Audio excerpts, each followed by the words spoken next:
السلام عليكم ورحمة الله وبركاته.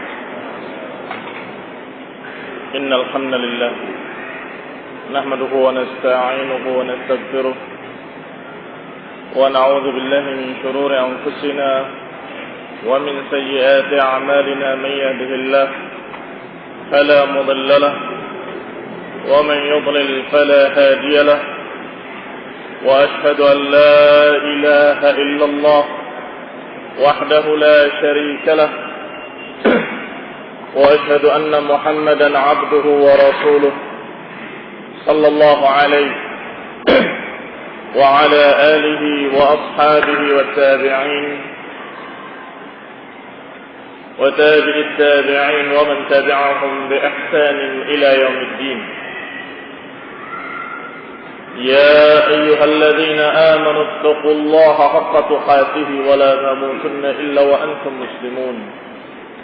يا أيها الناس اتقوا ربكم الذي خلقكم من نفس واحدة وخلق منها زوجها وبث منهما رجالا كثيرا ونساء، واتقوا الله الذي تساءلون به والأرحام إن الله كان عليكم رقيبا. يا أيها الذين آمنوا اتقوا الله وقولوا قولا سديدا يصلح لكم أعمالكم ويغفر لكم ذنوبكم، ومن يطع الله ورسوله فقد فاز فوزا عظيما. أما بعد، فإن خير الحديث كتاب الله، وخير الهدي هدي محمد صلى الله عليه وعلى آله وسلم، وشر الأمور محدثاتها، فإن كل محدثة بدعة، وكل بدعة ضلالة، وكل ضلالة في النار. Ikhwani fillah, a'azakumullah, kaum muslimin yang saya hormati, kita masih membahas sifat-sifat seorang salafi. Sifat-sifat yang mestinya ada pada seseorang sehingga pantas dia disebut sebagai seorang salafi. Dan kita sampai kepada poin yang ke-13 atau sifat yang ke-13, yaitu istikhdamul hikmah fi da'wati ila Allah Ta'ala, menggunakan hikmah dalam berdakwah kepada Allah Subhanahu wa Ta'ala.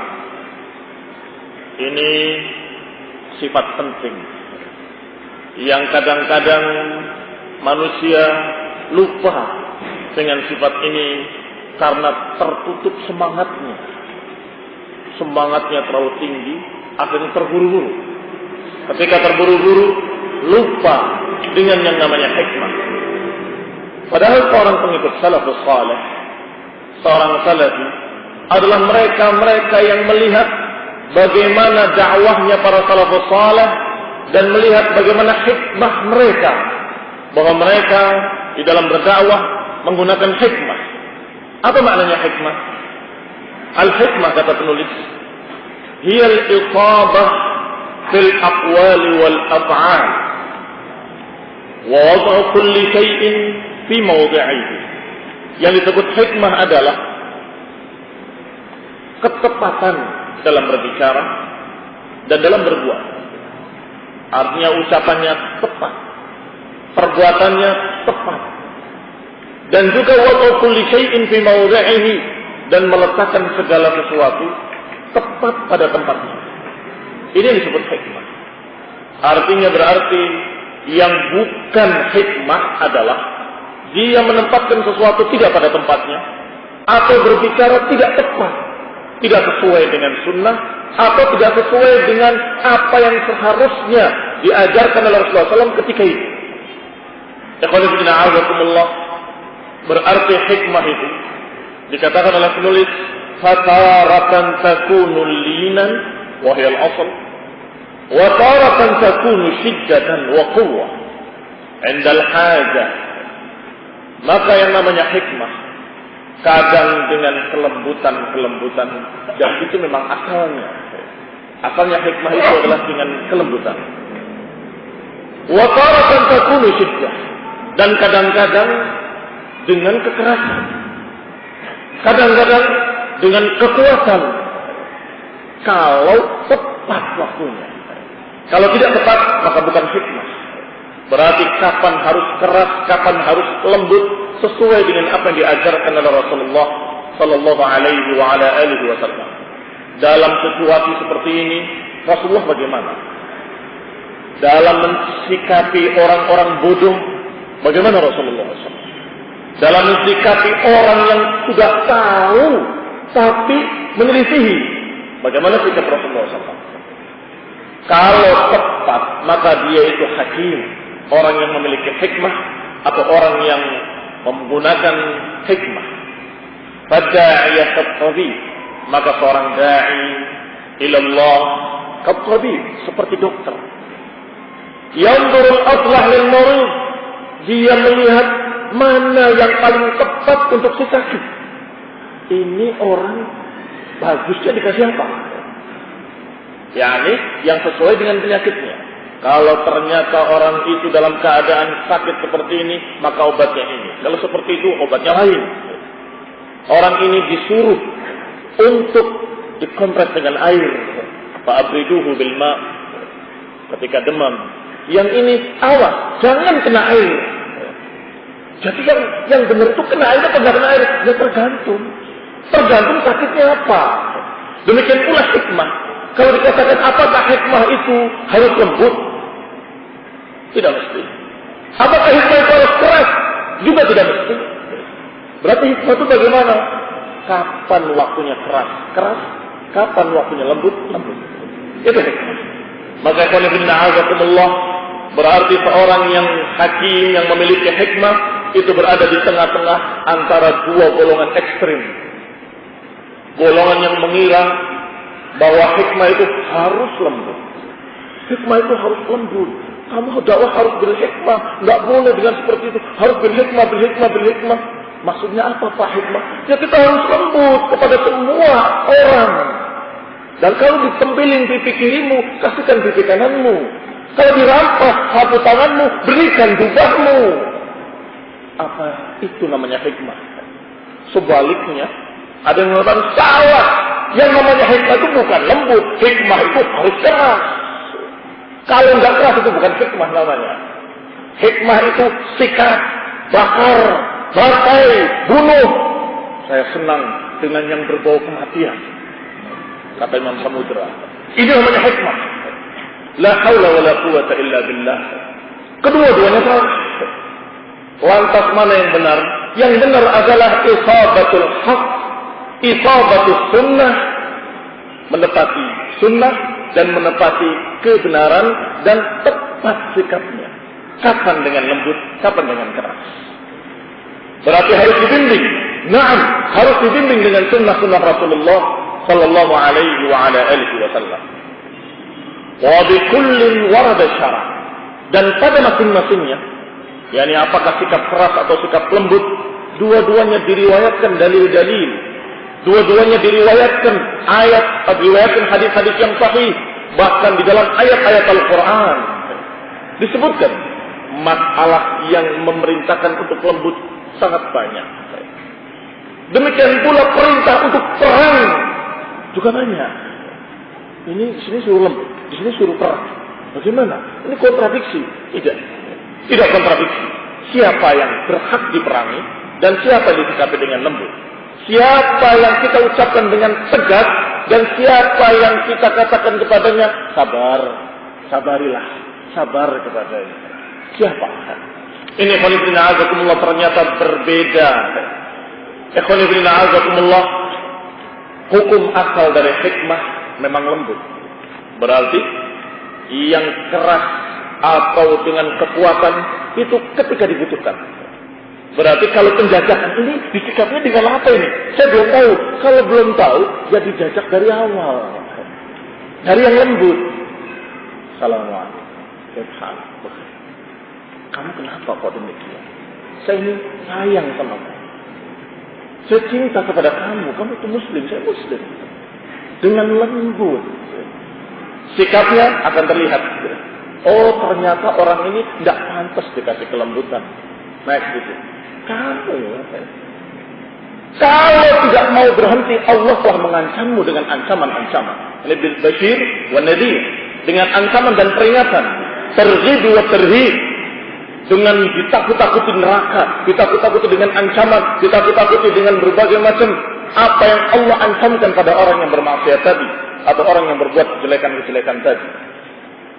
Ternyata orang ini atau anak ini adalah tidak pantas untuk diajak bicara dengan targhib wa tarhib. Oh, ini berarti seperti sapi.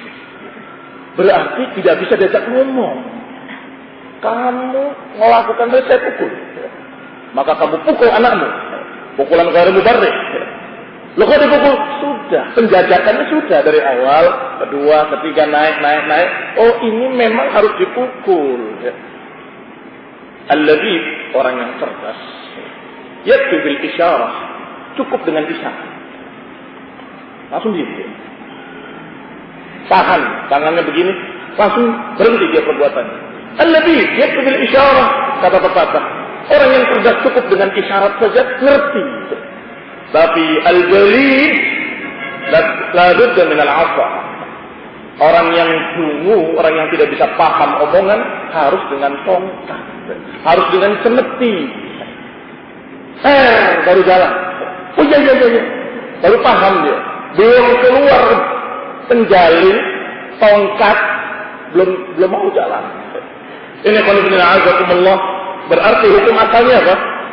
Lembut. Kalau bisa dengan kelembutan, kenapa harus keras?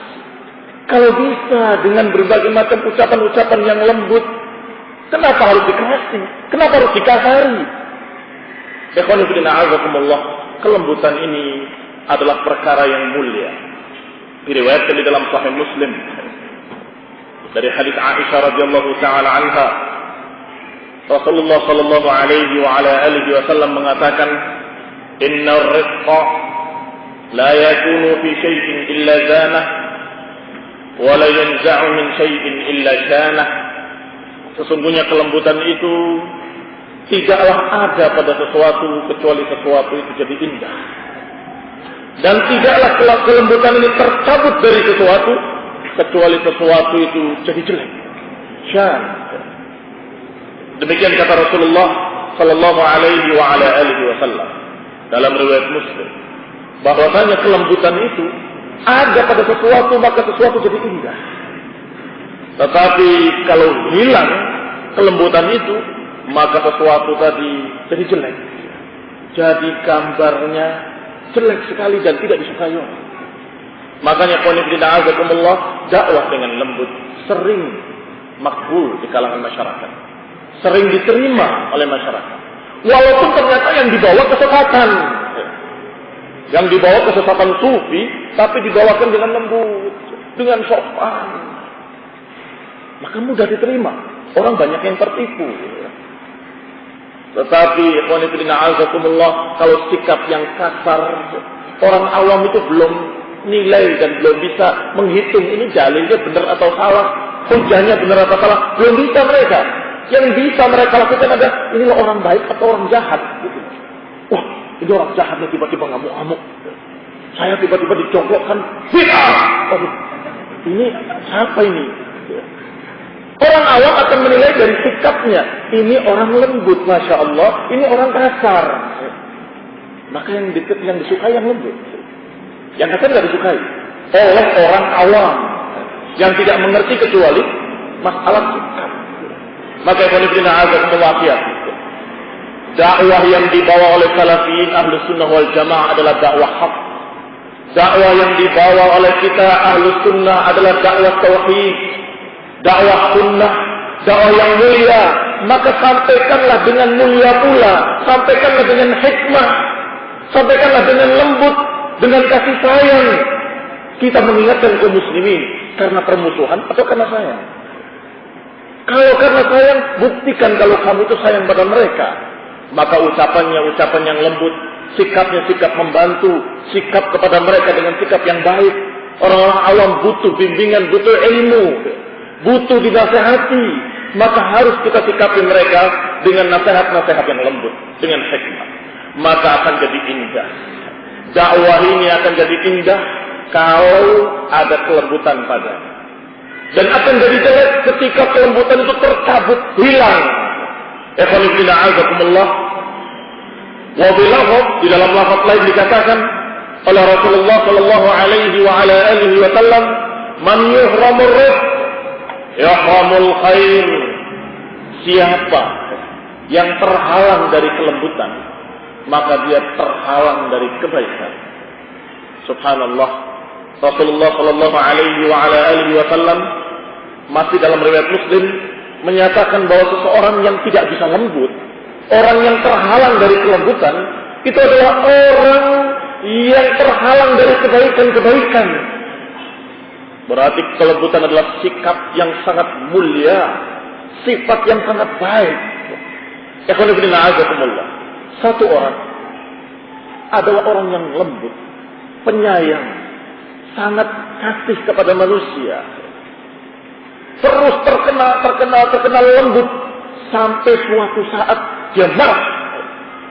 Maka semua kaum muslimin, semua manusia akan tahu, berarti ini yang membuat dia marah adalah perkara yang besar. Orang lembut sampai marah. Ini apa yang terjadi pada Rasulullah SAW dan para sahabat demikian. Mereka terkenal lembut sehingga ketika Rasulullah marah atau mukanya merah saja, itu Aisyah sudah takut. Semoga Allah mengampuni aku, wahai Rasulullah. Apa salahku? Rasulullah SAW baru masuk ke rumah, mukanya merah melihat gambar-gambar di tirainya. Aisyah sudah ketakutan. Apa salahku, wahai Rasulullah? Kenapa? Karena beliau adalah orang yang lembut, orang yang memang dikatakan oleh Allah Subhanahu wa taala, "Fabima rahmatin minallahi linta lahum, wa in kunta faddan ghalidhal qalbi lam faddu min hawlik."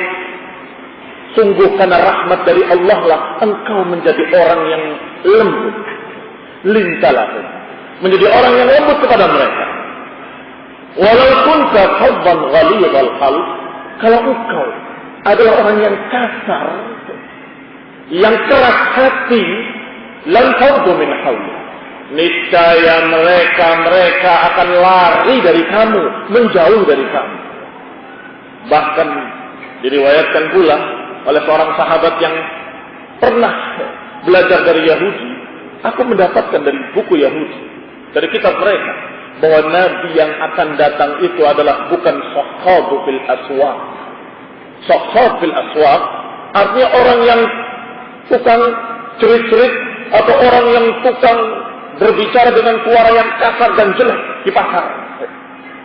Digambarkan oleh kitab-kitab para ahli kitab bahwa Nabi yang akan datang itu adalah orang yang lembut perkataannya, bukan orang yang kasar, orang yang memiliki sifat lin.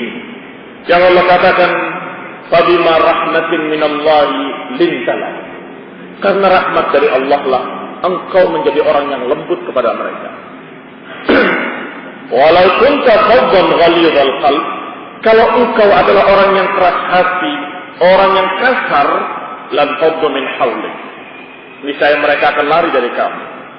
Fa'fu anhum wastaghfir lahum wa syawirhum fil amr. Maafkanlah mereka, minta ampunlah kepada Allah untuk mereka, wa syawirhum, dan ajaklah mereka musyawarah. Fa idza azamta fatawakkal 'ala Allah, kalau engkau sudah bertekad, fatawakkal 'ala Allah, maka bertawakallah pada Allah Subhanahu wa taala. Innallaha yuhibbul mutawakkilin, sesungguhnya Allah cinta kepada orang-orang yang bertawakal. Ikhwan fillah azakumullah, Allah puji nabinya dengan sifat li. Dan Allah katakan hikmahnya atau fawaid dari sifat lin adalah mereka menerima dakwah. Dan dikatakan oleh Allah, kalau engkau tidak memiliki sifat lin alias kasar, keras hati, niscaya mereka akan lari dari kamu, kata Allah Subhanahu wa taala. Maka azakumullah, sikap-sikap tersebut merupakan sikap-sikap yang memang Allah berikan karena rahmat. Orang yang tidak bisa lembut adalah orang yang tidak mendapatkan kebaikan dari Allah Subhanahu wa taala, sebagaimana diriwayatkan dalam hadis yang tadi dalam riwayat Muslim, man yuhramur rizq yuhram al-khair, orang yang terhalangi dari kelembutan, maka orang itu terhalangi dari kebaikan-kebaikan yang banyak. Diriwayatkan sebagai contohnya dari Anas bin Malik radhiyallahu anhu. Beliau menceritakan, "Bainama nahnu fil masjid ma'a Rasulillah sallallahu alaihi wa ala alihi wa sallam, idh jaa'a a'rabi." Kata Anas radhiyallahu anhu, ketika kami duduk-duduk di masjid, tiba-tiba datanglah seorang dari A'rabi, dari Badui. Al-Badawi adalah orang yang tinggal di kampung, tidak tahu budaya kota dan tidak tahu bermuamalah dengan manusia, karena biasa hidup dengan unta dan binatang ternaknya. Datang kepada Rasulullah SAW di masjid. Faqala ashabu Rasulullah SAW, faqama yabulu fil masjid. Kemudian orang tadi ketika masuk tiba-tiba berdiri di pojok masjid, kemudian kencing, buang air najis di masjid.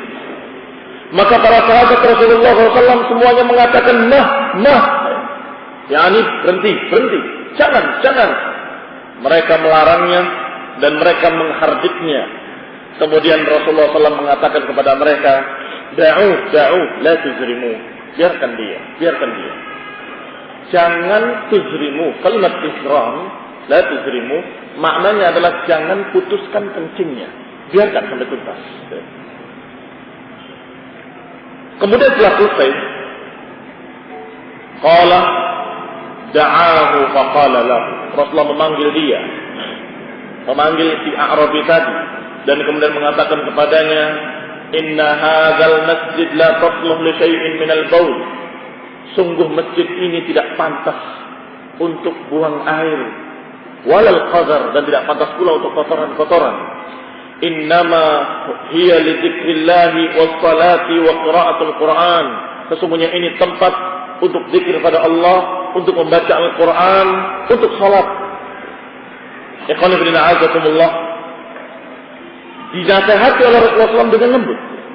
Karena Rasulullah SAW hakim, memiliki hikmah. Ini orang tidak tahu, orang Badui, dan tidak tahu ini tempat-tempat apa, dia nggak ngerti. Ini masjid buat apa dia tidak tahu. Maka dia datang kemudian kencing, wajar, orang bodoh. Maka Rasulullah SAW mengatakan kepada para sahabatnya untuk membiarkan dia, jangan sampai dihardik, dipaksa, apalagi dipukul, yang nanti kemudian najisnya kemana-mana, akan tercecer lebih luas lagi dari tempat masjid ini. Bukan di satu tempat, tapi di sekian tempat. Tetapi ketika Rasulullah mengatakan kepada para sahabatnya, da'u, la tuzrimu, biarkan dia, jangan diputus kencingnya. Setelah selesai dipanggil, diajari, ini adalah masjid. Masjid itu tidak pantas buat ini. Nggak pantas buat kotoran, buat buang air besar atau kecil. Ini adalah tempat zikir, zikir pada Allah, untuk salat dan qiraat Al-Quran. Ambil air. Diperintahkan untuk mengambil air. Dituangkan air itu untuk membersihkannya. Diajarkan untuk membersihkan apa yang telah dia lakukan tadi. Yakni membersihkan kencingnya. Ikhwan fillah azakumullah. Ini namanya hikmah. Membedakan antara orang jahil dengan orang-orang yang memang menyengaja. Dibedakan. Kalau orang jahil dimaklumi. Orang awam, orang bodoh, ketika dia berbuat salah, ya pantas karena dia bodoh. Maka orang bodoh adalah diajari. Maka ketika ditanyakan kepada para ulama seperti Syekh Albani dan lain-lain, ya Syekh, gimana kalau orang berbuat begini, berbuat begitu? Jawabannya tidak satu jawaban, tapi beliau jawabannya dengan rinci. Siapa yang melakukannya? Imma jahilun fayu'allam, wa imma mubtadi'un fayuhadzar. Kalau dia orang bodoh, ya diajari supaya benar perbuatannya. Kalau dia mubtadi' fayuhadzar. Kalau dia adalah ahli bid'ah, maka dihindari. Dibedakan antara jahil wa mubtadi'. Dibedakan antara orang yang awam bodoh dengan orang yang memang mutus sunnah. Ikhwan fillah a'azakumullah. Dari sini kita lihat bahwa Rasulullah SAW melihat perbuatan yang kalau kita melihat orang kencing di masjid niscaya kita akan marah. sebagai dorongan keimanan kita membela masjid Allah, membela tempat ibadah, wajar kita marah. Tetapi kalau kita tahunya orang jahil, orang yang dari pedalaman sana yang tidak tahu apa itu masjid, maka diingatkan, ini adalah masjid. Masjid itu begini-begini dan begitu. Sampai orang A'rabi tadi ketika sudah mulai faqih, dia mengatakan, demi Allah, aku tidak pernah mendapati seorang guru yang lebih baik daripada Rasulullah SAW. Tidak pernah mendapati seorang pengajar yang lebih baik, lebih sopan, lebih lembut daripada Rasulullah SAW. Tidak ada yang lebih dari ini. Ini khonifina azakumullah, hikmah Rasulullah sallallahu alaihi wa ala alihi wasallam. Wa aydan ma thabata fi sahihain. Demikian pula apa yang telah sahih di dalam Bukhari dan Muslim. Dan lafaznya lafaz Muslim dari Aisyah radhiyallahu anha fi qissati maji'i malakil jibal. Kisah tentang datangnya malaikat gunung. Dan kemudian berkata kepada Rasulullah SAW, ini dalam keadaan Rasulullah dilempari oleh penduduk Taif, terusir beliau, dan dalam keadaan kakinya berdarah, dalam keadaan beliau di pinggir kota. Maka datanglah malaikat tadi, diutus oleh Allah Subhanahu wa taala, diperintahkan oleh Allah Subhanahu wa taala, dan berkata, ya Muhammad, innallaha qad sami'a qawlu qaumika lak wa ana malakul jibal wa qad ba'athani rabbuka ilayka lita'murani bi amrik fama syi'ta. Wahai Muhammad, kata malaikat tadi, sesungguhnya Allah telah mendengar ucapan kaummu terhadapmu, yakni caci makian mereka terhadapmu, penentangan mereka terhadapmu. Dan aku adalah malaikat penjaga gunung yang Allah telah utus aku kepadamu agar aku mentaatimu. Engkau perintahkan apa kepadaku, aku akan taati untukmu. Diperintahkan oleh Allah agar taat pada Rasulullah SAW. Fama syi'ta, maka apa yang kau perintahkan? Apa yang kau mau? Apa yang engkau maukan? In syi'ta an uqbiqa alaihimul akhshabain. Sungguh kalau engkau mau, aku akan timpakan dua gunung hitam ini. Mekah dan sekitarnya itu di antara dua gunung hitam, dua gunung batu. Kalau engkau mau, aku akan timpakan dua gunung ini pada mereka. Qala, kemudian Rasulullah SAW berkata, bal arju an yukhrijallah min aqlabihim man ya'budullah wahdahu la syarikalah. 3. Bahkan aku berharap dari turunan mereka nanti akan ada yang menyembah Allah, mentauhidkan Allah, dan tidak menyekutukannya dengan sesuatu apapun. Di dalam sirah Ibnu Hisham dan lainnya disebutkan ucapan Rasulullah SAW, ya Allah, sesungguhnya mereka tidak tahu. Allahumma hdihim fa innahum la ya'lamun. Ya Allah, berilah petunjuk pada mereka. Mereka masih belum mengerti. yakni mereka belum mengerti jalan hak ini, jalan yang menyelamatkan mereka, jalan yang akan membahagiakan mereka dunia dan akhirat. Itu mereka masih belum paham. Kalau paham, niscaya akan diterima. Ya Allah, tunjukilah mereka ke jalan yang lurus. Berilah hidayah kepada mereka. Mereka masih belum paham. Atau dengan riwayat yang lebih sahih, ya Allah, bahkan aku berharap akan ada dari turunan mereka, anak-anak mereka yang beribadah kepadamu dan mentauhidkan engkau. Artinya, jangan ditimpakan gunung pada mereka. Jangan diadab dengan dibantai habis dengan ditimpanya gunung kepada mereka. Ini khonifina azakumullah termasuk kelembutan beliau. Tidak isti'jal bidu'a isyarr. Tidak terburu-buru dengan doa jelek. Jangan kemudian kita datang dakwah, mereka yang belum paham apa itu dakwah, apa itu balik. Ya Allah, hancurkan mereka. Ya Allah, binasakan mereka. Mereka itu penentang sunnah, mereka itu musuh sunnah dan seterusnya. Kok doanya menghancurkan mereka? Kamu mengharapkan mereka baik atau mengharapkan mereka jelek? Kalau mengharapkan mereka baik, doakan supaya dapat hidayah. Kalau mengharapkan mereka mendapatkan petunjuk, doakan kepada Allah dengan doa baik. Apalagi ketika melihat kezaliman penguasa. Allahumma ahlikum wa syattid syamlahum, pada penguasa muslimin. Loh, itu kan doa untuk orang kafir. Rasulullah SAW mendoakan dengan hidayah kepada mereka. Ini kepada muslimin doanya innalillah kerasnya. Ketika ditegur, kok doanya seperti itu, binasakan. Ya Nabi Nuh juga begitu. Nabi Nuh mengatakan, la tadar alal ardi minal kafirina dayyara. Ya Allah, jangan sisakan satu orang pun jadi orang kafir di muka bumi ini. Nabi Nuh berapa tahun dakwahnya dan kamu sudah berapa tahun? Nabi Nuh sudah 950 tahun dakwahnya. Dengan jiharan, dengan sirran, dengan dakwah berbagai macam metode beliau pakai 950 tahun.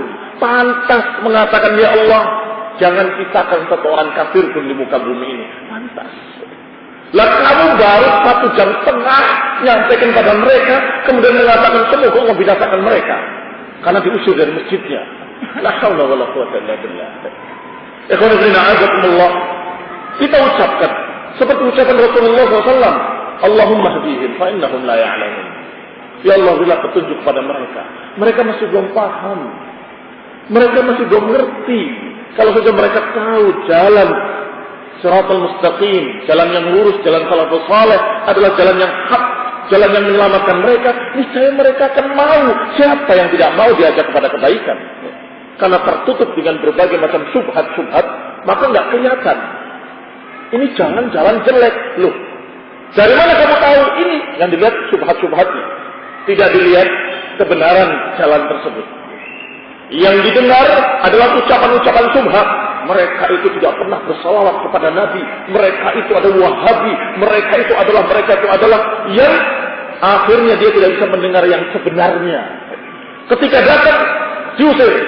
Ketika bukunya ada, dibuang. Tidak mau dibaca. Tambah tidak tahu. Kalau saja mereka tahu kalau yang hak adalah jalan Quran dan Sunnah, jalannya para salafus saleh, niscaya mereka pun akan menerima. Mereka akan mengharapkan dari Allah Subhanahu wa taala jalan yang lurus dan jalan yang selamat. Qala wa kama anna al-hikmata fi ad-da'wati hiya al-lin war-rifq fakadzalika takunu ahyanan shiddah 'inda al-hajah. Sebagaimana hikmah itu memerintahkan untuk bersikap lembut, bersifat rifq, demikian pula kadang-kadang hikmah pun mengharuskan kita bersikap keras. Endal hajah, ketika dibutuhkan. Yang ini dikatakan asal, yang ini dikatakan endal hajah. Al-asal dengan endal hajah banyak mana? Banyak yang asal atau banyak yang endal hajah? Banyak yang asal. Jangan dibalik. Keras, lembutnya kadang-kadang. Kalau perlu, lembut. Oh, jadi hukum asalnya kasar, keras begitu. Ini keliru. Kata para ulama justru al-asl adalah arif. Hukum asalnya itu lembut. Sampai terkenal kamu itu orang yang lembut. Dakwahmu itu dakwah lembut. Dakwah kita adalah dakwah kasih sayang. Sehingga terkenal betul. Sehingga sekalinya keras, mereka akan lihat bahwa ini betul-betul keterlaluan. Orang-orang yang lembut sampai marah sama kamu. Orang-orang yang biasa lembut sampai menyikapi seperti itu. Ikhwan fillah azakumullah. Dikatakan yang rifq merupakan asal, sedangkan yang namanya syiddah adalah indal hajah. Keras itu adalah ketika diperlukan. Fatustaqdam ma'aman yahtajuha. Maka dipakai sikap keras tadi untuk orang-orang yang memang dibutuhkan keras padanya. Minal muslimin alladzina yantafi'u 'indal hajah atau yantafi'u bil mawa'id atau lam yantafi'u bil mawa'id, yaitu kepada orang-orang yang sudah mengaku muslimin tapi tidak mempan dengan nasihat-nasihat yang lembut. Minat targhib wa tarhib, tidak mempan pula dengan ancaman-ancaman neraka, dengan ancaman-ancaman azab, dengan targhib, dengan tarhib, diberi kabar gembira dengan surga, diancam dengan neraka, juga lam yantafi'u, tidak mendapatkan manfaat dan tidak mengambil sama sekali ibrah, tidak mengambil pelajaran sama sekali. Maka butuh sesekali untuk disikapi atau disampaikan kepada kalimat-kalimat yang keras. Litakuna ad'a li sahwatil mukhlisin wa anfa' fi tanbihil ghafilin an-na'imin wa taghlidan ala maradil qulubil muta'ammin. Agar ini hikmahnya dari sikap keras pada orang-orang tertentu tadi yang tidak bisa dinasehati, maka disikapi atau disampaikan ucapan-ucapan yang keras. Litakuna ad'a li sahwatil mukhlisin, agar lebih mengena di hati orang-orang yang ikhlas. Kalau orang itu masih ikhlas, ketika disikapi dengan ucapan keras, masuk ke hatinya, dan gak hilang-hilang. Seperti para sahabat yang pernah diucapkan oleh Rasulullah dengan ucapan yang keras, kata para sahabat, demi Allah tidak pernah hilang dari hatiku sampai sekarang. Di antaranya seperti apa yang terjadi pada seorang sahabat yang mengimami salat dan panjang salatnya sampai ada orang yang membatalkan diri karena akan pergi untuk urusannya. Rasulullah mengatakan, afattanun anta ya Mu'ad, apakah engkau menjadi tukang fitnah? Fattan, itu keras. Atau seperti Usama, ketika perang ada orang yang mengucapkan la ilaha illallah, dia katakan, Allah ini pasti pura-pura takut dari pedang saya, sikat, dibunuh. Ketika sampai ke telinga Rasulullah SAW, dikatakan, aqtalta, apakah engkau membunuh orang yang qala la ilaha illallah? Diucapkan terus-menerus, diulang-ulang oleh Nabi. Sampai kata Usama, sungguh demi Allah, saya ini pengen baru masuk Islam sekarang. Seakan-akan aku ingin kalau aku baru masuk Islam sekarang. Ya, ini diucap oleh Rasulullah berulang-ulang, dan kemudian afala syaqqaqta batna, apakah tidak kau robek perutnya dan lihat hatinya, apakah dia jujur atau tidak jujur? Ini khonifidina azakumullah diceritakan oleh beliau berulang-ulang, dan itu menyelamatkan beliau dari fitnah Siffin, dari fitnah Jamal, dan dari fitnah-fitnah setelahnya. Perang Siffin terjadi fitnah di kalangan para sahabat, beliau selamat. Kenapa? Ingat ucapan Rasulullah yang masih terngiang-ngiang. Aqtalta, apakah engkau membunuh rajulan yaqulu la ilaha illallah? Aqtalta rajulan, apakah engkau membunuh seseorang yang mengucapkan la ilaha illallah? Terus terngiang. Maka dalam perang Siffin, siapa yang dilawan? Muslim. Di pihak ini muslimin, pihak sana muslimin. Dia ingat terus, apakah engkau membunuh orang yang mengucapkan la ilaha illallah? Ya Rasulullah, dia berpura-pura. Apakah engkau tidak robek hatinya? Kamu lihat hatinya, apakah dia jujur atau tidak jujur? Ini khonifidina azakumullah, ad'a li qulubil mukhlisin, lebih ngena kepada hatinya orang ikhlas. Jadi kadang-kadang marah diperlukan. Walaupun orang itu orang ahli sunnah, salafi, dan dia adalah orang yang mukhlis, kita tahu. Tapi ketika saatnya perlu dimarahi, katakan dengan ucapan-ucapan yang seperti itu. Tapi tetap hak, tidak keluar dari kebenaran. Tidak keluar dari kebenaran. Ikhwan fillah a'azakumullah. Qala wa anfa' fi tanbihil ghafilin. Dan lebih bermanfaat untuk mengingatkan orang yang lalai dan membangunkan orang yang tidur. Jangan terus kerjakan. Jangan terus kerjakan. Kemudian disebut, jangan, kamu itu begini dan begini dan begini. Apakah kamu tidak dengar ucapan Rasulullah? Sampai dia bangun. Yang tadinya seakan-akan tidur dia terbuai. Ya. Jangan. Ya. Tidur dia. Nggak sadar. Tadi ngomong apa itu nggak dikubris sama sekali. Ketika mulai bentak baru dia sadar. Ya. Ini namanya tanbihul ghafilin. Menyadarkan orang yang lalai. Membangunkan orang yang tidur. Dengan bahasa-bahasa yang lembut itu kayak dinakbobokkan. Tidur aja dia. Karena memang ghafil, lalai. Ketika dibentak dengan suara yang keras, dengan ucapan-ucapan yang keras, dengan ancaman-ancaman dari ayat dan hadis, maka mulai dia bangkit, bangun, sadar. Apa? Kamu ngomong apa tadi? Saya katakan kamu demikian sekali lagi, jangan kamu injak rumah saya ini. Wah, ini serius. Ini nggak main-main. Ya. Mulai sadar dia bahwa ini orang ngomong serius dan sungguh-sungguh. Dan tidak main-main. Sampai diputuskan persahabatannya hanya karena masalah dosa tadi. Maka berarti ini kadang-kadang perlu untuk orang yang lalai, untuk orang yang dalam keadaan tidak sadar, agar sadar. Wa taghlidan ala maradil qulubil muta'ammin. Muta'ammin artinya pura-pura buta. Sebagai sikap taghlid ala maradil qulub, atas orang-orang yang memiliki penyakit di dalam hati atau hatinya sakit. Jadi ada 3 yang bermanfaat. Orang yang baik sesungguhnya aslinya, seperti para sahabat, ketika dimarahi oleh Rasulullah SAW, itu mengena dan terus ingat karena marahnya tadi, sehingga ingat terus, berkesan gitu. Yang kedua, orang yang tadinya lalai, orang yang tadinya mengabaikan nasihat-nasihat tadi, begitu disebutkan dengan kalimat keras, dia bangun, bangkit, sadar.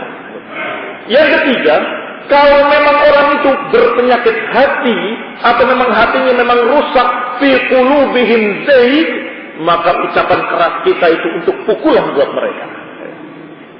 Sebagai pelaksanaan perintah dari Allah Subhanahu wa taala. Yani qul lahum qawlan baligha. Sampaikanlah pada mereka ucapan yang baligh, ucapan yang tinggi dan mengena pada mereka. Wa minan nusus fi dzalik, di antara nas-nas yang membuktikan kalau Rasulullah pun kadang-kadang keras, kadang-kadang marah, adalah apa yang diriwayatkan di dalam Sahih Muslim dari hadis Ibnu Abbas radhiyallahu anhuma, bahwasanya Rasulullah sallallahu alaihi wa ala alihi wasallam ra'a qatiman min dhahabin fi yadi rajulin. Bahwasanya Rasulullah SAW melihat cincin dari emas di tangan seorang laki-laki. Bukankah laki-laki tidak boleh memakai emas? Maka naza'ahu fatarahahu, maka Rasulullah mengambil cincin itu dan melemparkannya dan mengatakan, ya'madu ahadukum ila jamratin min nar fayaj'alunahu bi yadihi. Apakah seseorang menyengaja mengambil bara api kemudian meletakkannya di tangannya? Ini kalimat teguran keras. Apakah kamu menyengaja mengambil bara api dari api neraka kemudian dimasukkan ke tangannya? Sahabat tadi yang diambil emasnya dan kemudian dibuang oleh Rasulullah SAW dan dimarahi dengan ucapan tadi, dikasih tahu oleh sahabat-sahabat yang lain, khudh khatimaka intafi' bih. Setelah Rasulullah pergi, ambil cincin kamu, pakai untuk yang lain, ini untuk istrimu atau dijual untuk apa begitu. Khudh khatimah. Dia bilang, la wallah, tidak demi Allah, la akhudhu abadan wa qad tarahahu Rasulullah, sungguh aku tidak akan mengambilnya. Bagaimana aku akan mengambil sesuatu yang sudah dilemparkan oleh Rasulullah? Ini mengena berarti, mengena di hati dia sampai dia tidak mau mengambil lagi. Tidak, aku tidak akan mengambil yang sudah dilemparkan oleh Rasulullah sallallahu alaihi wa ala alihi wasallam. Tidak diambil emas, tidak diambil oleh dia, karena betul-betul teguran Rasulullah masuk ke hatinya. Dia ditegur dengan keras, diambil cincinnya dan dilemparkan dan dikatakan, apakah kamu menyengaja memasukkan api neraka, bara api ke dalam tanganmu? Sehingga dia tidak mau mengambilnya kembali. Hadis ini dalam riwayat Muslim dalam Kitabul Libas. Hadis lain yang sabit dalam riwayat Bukhari dari hadis Aisyah radhiyallahu taala anha, annaha ishtarat namriqatan fiha tasawir. Aisyah membeli namriqah. Kemudian namriqah itu yakni hamparan kain yang bercorak bergambar-gambar. Faqala an-nabi sallallahu alaihi wa ala alihi wa sallam bil bab falam yadkhul. Maka Nabi alaihi salatu wasallam berdiri di pintu rumah Aisyah dan tidak masuk. Faqalat, maka Aisyah berkata, atubu ila Allah, mada aznabtu, aku bertaubat kepada Allah, apa dosaku, kata Aisyah. Karena melihat Rasulullah tidak masuk dalam keadaan muka yang marah, belum berbicara, Aisyah sudah takut dan mengatakan, atubu ila Allah, mada aznabtu, aku bertaubat kepada Allah, apa dosaku, kata Aisyah. Maka Rasulullah SAW mengatakan, "Ma hadhihi namriqah?" Apa ini? Namriqah ini. Ini hamparan apa ini? Litajlis 'alaiha wa tawassadaha, agar engkau duduk di sini. Dikasih alat agar engkau duduk di sini dan engkau bisa berbaring di sini. Qala inna ashaba hadhihi suwar yu'adzabuna yawmal qiyamah. Yuqalu lahum ahyu ma khalaqtum wa innal malaikata la tadkhul baitan fihi surah. Dikatakan oleh Rasulullah SAW, sesungguhnya orang-orang yang membuat gambar-gambar ini, gambar-gambar makhluk hidup, diadakan di yaumul qiyamah dan akan dikatakan kepada mereka, hidupkan apa yang kalian ciptakan. Dan sesungguhnya malaikat tidak akan masuk ke rumah yang dalamnya ada gambar-gambar makhluk hidup. Ini qanibina azakumullah juga sikap yang marah. Rasulullah marah dari sikapnya dan dari ucapannya. Mana hadirin mereka? Hamparan apa ini? Qala, dan masih riwayat dari Aisyah radhiyallahu anha bahwa Rasulullah SAW datang dari satu safar, wa qad satartu bi qiramin li ala sahwa, dan aku sudah memakai sitar. Yang sitarnya itu juga bergambar-gambar waktu itu. Falamma ra'ahu Rasulullah hatakahu. Ketika Rasulullah sallallahu alaihi wa ala alihi wasallam melihat tirai tadi, hataka, Rasulullah singkatkan dan Rasulullah tarik itu, Rasulullah lepas. Wa qala, dan kemudian mengatakan, asyaddun nas adaban yaumil qiyamah alladzina yudahuna bi khalqillah. Sungguh yang paling keras azabnya pada hari kiamat adalah orang-orang yang meniru ciptaan Allah, yakni menggambar-gambar makhluk hidup. Qalat faja'alnahu wisadatan aw wisadatain, kata Aisyah, maka aku potong-potong tirai tadi, aku jadikan bantal atau dua bantal. Dan kata para ulama, bisa jadi maknanya adalah dipotong-potong sehingga tidak berbentuk gambar lagi. Demikian dalam lafaz Bukhari. Wa an Abdullah bin Umar, riwayat lain dikatakan dari Abdullah bin Umar radhiyallahu taala anhuma, qala bainama an-nabiy sallallahu alaihi wa ala alihi wa sallam yusalli ra'a fi qiblatil masjid nuqamah fahakkaha biya fataghayyara. Dikatakan oleh Abdullah bin Umar radhiyallahu anhu, ketika Nabi salat di masjid, melihat di arah kiblat, di dinding di arah kiblat ada nuqamah. Nuqamah itu yang ingus yang keluar dari hidung, dalam keadaan sudah kering. Maka Rasulullah SAW marah. Kemudian selesai salat, Rasulullah mengeriknya dengan kukunya dan kemudian marah dan berkata, inna ahadakum idza kana fi salati fa inna Allah hiyala wajhi fala yantaqimna hiyala wajhihi bis salah. Sesungguhnya salah seorang kalian jika salat menghadap Allah, maka jangan sekali-kali meludah atau membuang ingus ke arah kiblat. Ini dikatakan dalam riwayat Ibnu Umar, taghayyawa artinya marah. Berarti ucapan marah diucapkan di dalam keadaan marah. Ikhwanillahi Rasulullah SAW ketika marah, tetap yang keluar dari mulutnya adalah hak. Maka kalimatnya adalah kalimat yang benar. Sesungguhnya ketika kalian salat, kalian menghadap Allah dan Allah adalah di hadapan kalian, maka jangan sekali-kali kalian meludah ke arah kiblat. Jangan sekali-kali membuang ingus ke arah kiblat. Ini qul dalil-dalil yang menunjukkan bahwa Rasulullah sallallahu alaihi wa ala alihi wasallam menyikapi kadang-kadang dengan keras, walaupun aslinya beliau adalah orang yang paling lembut. Orang yang betul-betul santun, ucapannya sangat manis dan sangat bagus.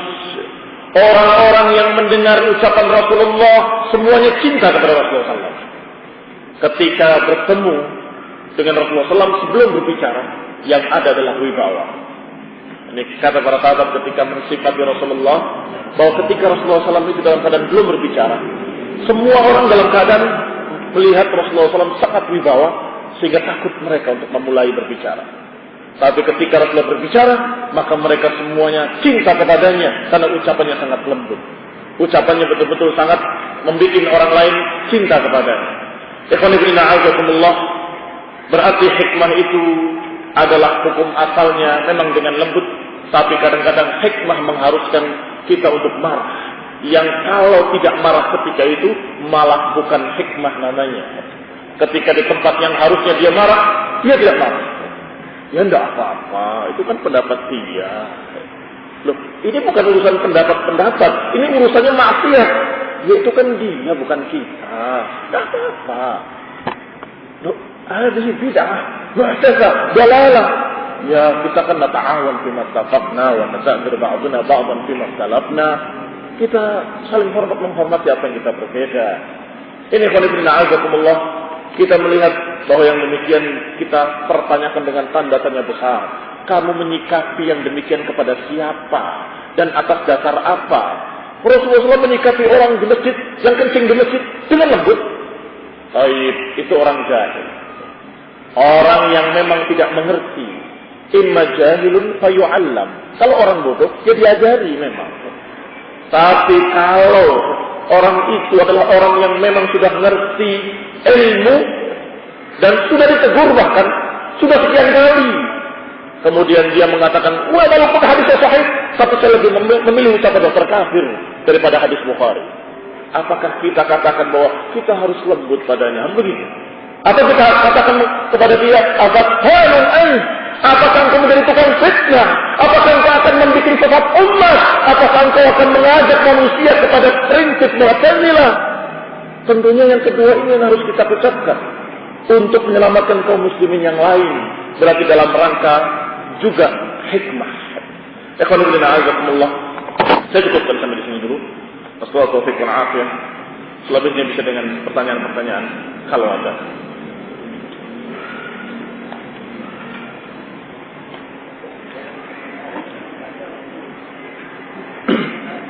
Apakah pengertian madhab? Apakah madhab tidak termasuk bagian dari bid'ah? Bagaimana sikap ahlu sunnah terhadap madhab-madhab yang ada? Dan mengapa ulama madhab masih dikatakan ulama ahlu sunnah? Masalah madhab, itu maknanya adalah pendapat sesungguhnya. Jadi kalau seorang mengatakan ana ala madhab fulan, artinya saya sependapat dengan fulan. Itu maknanya.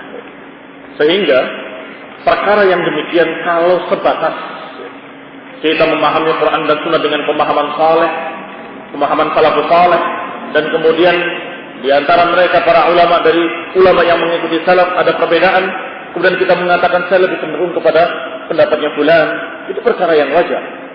Dan kita katakan dengan kalimat madhab pun silahkan. Dalam masalah ini ana ala madhab fulan. Dalam masalah ini saya mengikuti madhabnya fulan. Tetapi yang tidak boleh ada ta'assub madhab. Kalau sudah ta'assub madhab, maka itu haram hukumnya. Dan saya anjurkan untuk si penanya untuk membaca muqaddimah sifat salat Nabi oleh Syekh Al-Albani. Itu sangat bagus sekali.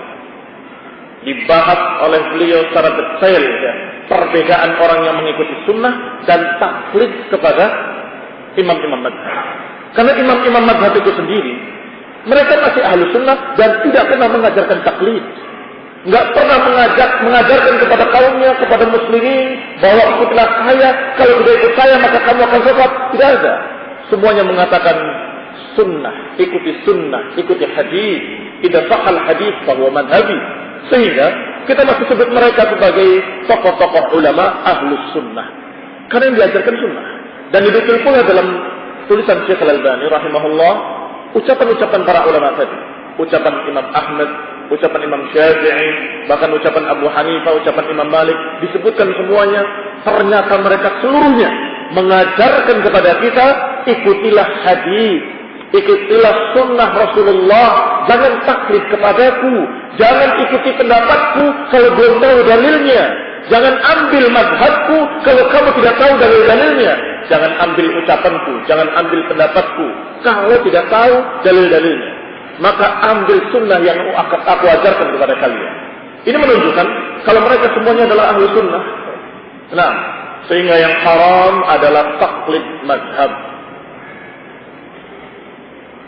Ustaz, bagaimana hukum mengikuti PIN Pekan Imunisasi Nasional yang disalurkan pemerintah saat ini?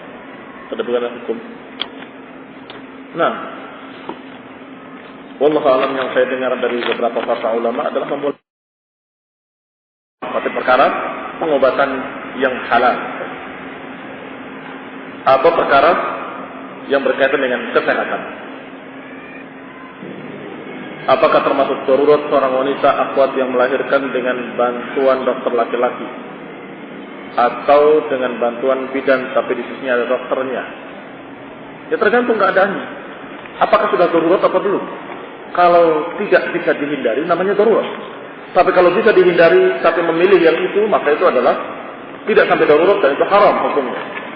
Nah,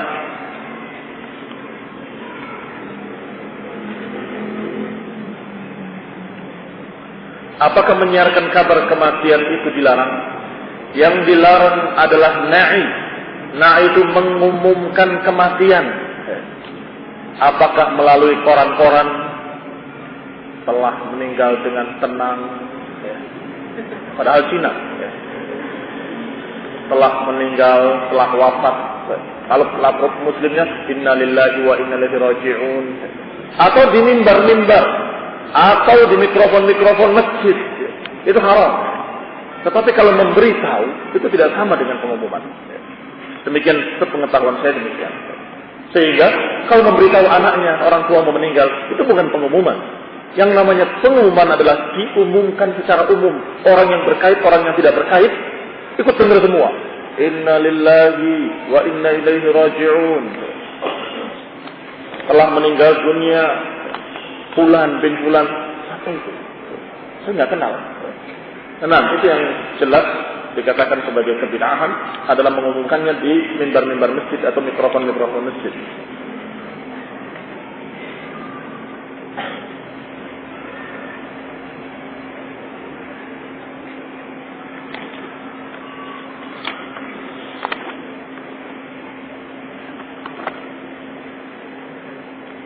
Ustaz, bagaimana hukum muamalah MLM, multi level marketing? Hukumnya adalah bai'ul gharar. Wa bai'ul gharar haram. Bai'ul gharar itu jual beli yang mengandung untung-untungan, kayak lotre. Nanti tergantung keadaannya dan ada kedoliman-kedoliman di dalamnya. Yang di bawah pontang-panting nyari sana kemari itu, yang di atas sudah tinggal nunggu saja duitnya. Ini terjadi di MLM dan ini termasuk fatwanya Syekh Abdullah bin Marji kemarin. Ketika ditanya tentang masalah MLM, jawabannya itu adalah mengandung horor dan mengandung kedoliman, maka tidak boleh. Apakah dibolehkan untuk bergabung dalam sisi tersebut? Ya jelas tidak boleh.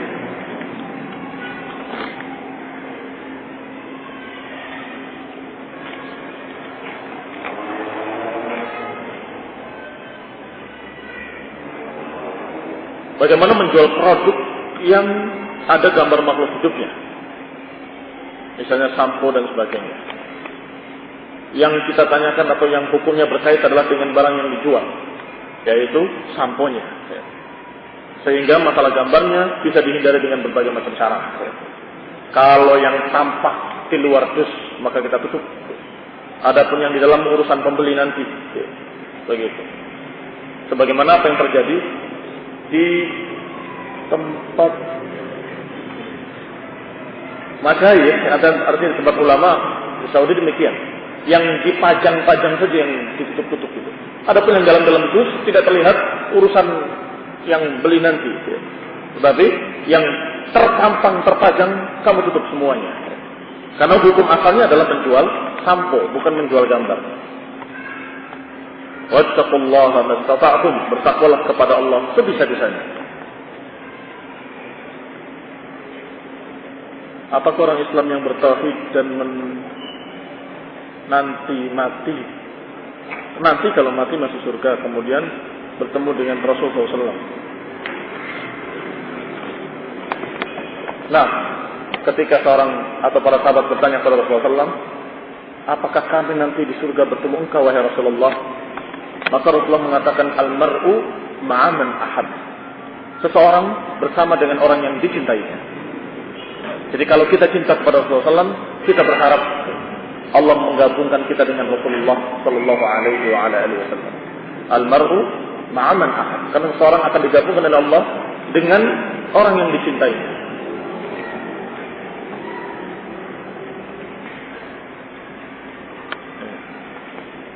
Sering kasus begini sering. Jadi seorang yang dari sururi atau dari kelompok-kelompok lain mau ngaji sama kita. Kemudian ketika datang, mumpung. Kemudian didudukan, diinterogasi dan kemudian dituangkan gerujuk dengan berbagai macam informasi-informasi tentang kesesatan-kesesatan mereka atau kesesatan sururi, kesesatan yang seluruhnya. Dalam satu saat diharapkan besok sudah jadi salafi. Ini khonibdina'azakumullah seringkali malah kejadiannya terbalik. Kejadiannya malah justru mental orang tadi yang mau ngaji tidak jadi. Maka kita harus tahu apa yang harus sampaikan lebih dulu dan apa kemudian perkara-perkara yang lebih penting dan kemudian yang penting sehingga suatu saat akan sampai kepadanya. Saya pernah mengalami yang demikian. Orang ikut ngaji. Dan subhanallah orang ini pergaulannya pergaulan bebas. Artinya sana sini ngajinya. Sana ngaji, ke sini ngaji, ke sururi ngaji. Ambil ilmu ke sana kemari karena masih semangat-semangatnya. Saya tuh ngisi kajian lebaran itu saya mau ngomong kapan. Yang waktu yang tepat kapan. Karena saya takut salah. Takut terburu-buru. Saya tunggu. Ketika dia nggak datang, saya tanya, kenapa? Dilarang orang apa mau ngaji ke sini? Oh, enggak. Tidak ada orang yang berhak melarang anak. Anak mau ngaji kemanapun, terserah anak. Malah. Jadi berarti manhaj. Bahaya. Ngaji di mana saja kan gitu. Bagus. Sampai kemudian, saya mau nyampe ke tempat masih tak tunda-tunda terus, tiba-tiba dia yang datang. Datang, kemudian mengeluh dengan sekian keluhan. Dia antara keluhannya, Ustaz, sungguh saya ini bingung sekali. Saya seakan-akan jadi rebutan mereka. Cuma Ustaz yang enggak. Semua merasa atau menarik saya, memaksa jadi muridnya dan nggak boleh ngaji tempat lain. Jika saya ditarik sana pada itu saya bingung. Anak pikir, ini kesempatan. Kesempatan dia yang minta keterangan. Saya bingung Ustaz. Tak ada. Yang namanya ilmu itu maqalallah wa qala Rasul.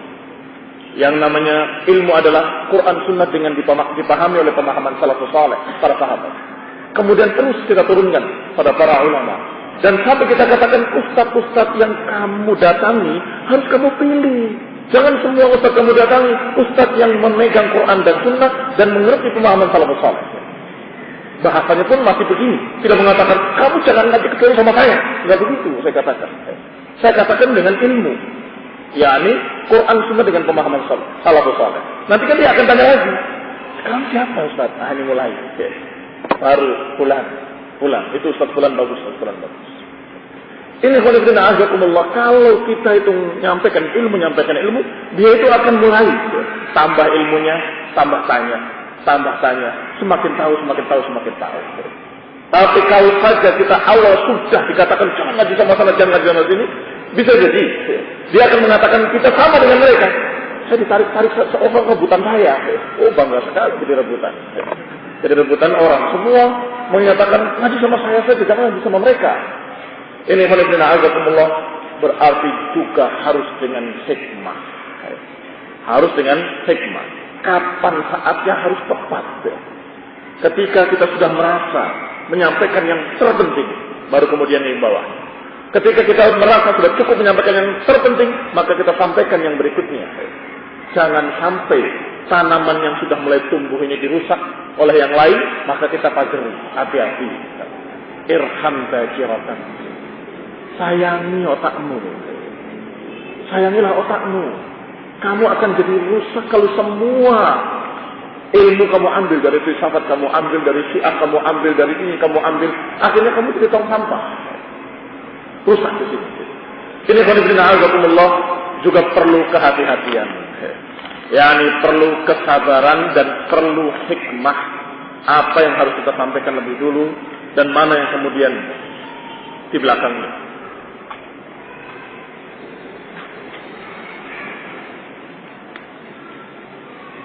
Bagaimana lafaz azan pada saat hujan menurut sunnah? Apakah salat subuh itu? Nah, ada salat fi rihalikum, ada salat fi buyutikum. Nah,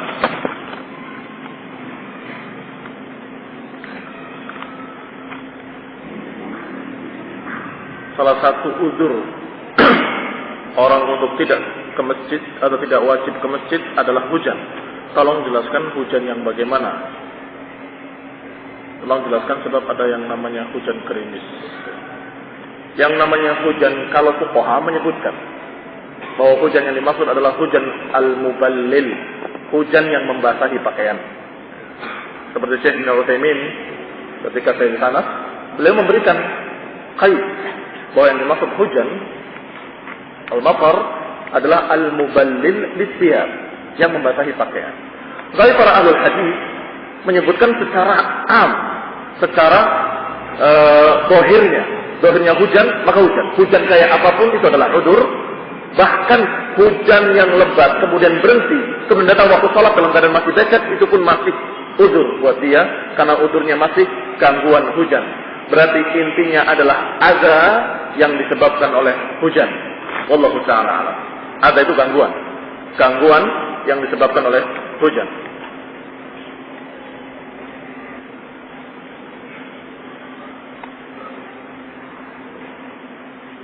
Apakah kita harus bersikap keras pula terhadap orang tua yang sudah sering nasihati tapi ngeyel, padahal pemikirannya sangat berbahaya? Nah, kita harus ucapan dengan ucapan-ucapan yang tegas dan jelas, dengan ayat dan hadis yang mengancam dosa-dosanya atau kesyirikan-kesyirikannya sampai pada puncaknya, yaitu wa in jahadaka litusyrika bima laysa laka bihi ilm fala tuti'huma wa sahibhuma fid dunya ma'rufa. Khusus untuk orang tua dikatakan, kalau keduanya mengajak kamu kepada kesyirikan, jangan taati keduanya. Jangan ikut pada keduanya. Dan dikatakan, apa yang kamu tidak punya ilmunya, yang mereka ajarkan kepada kamu dari kesyirikan-kesyirikan, jangan ikut. Dan sahibhuma fid dunya ma'rufa, dan pergaulilah di dunia ini secara baik. Urusan dunia, ini yang kamu biasanya memang membantu dia dalam masalah harta misalnya, tetap bantu.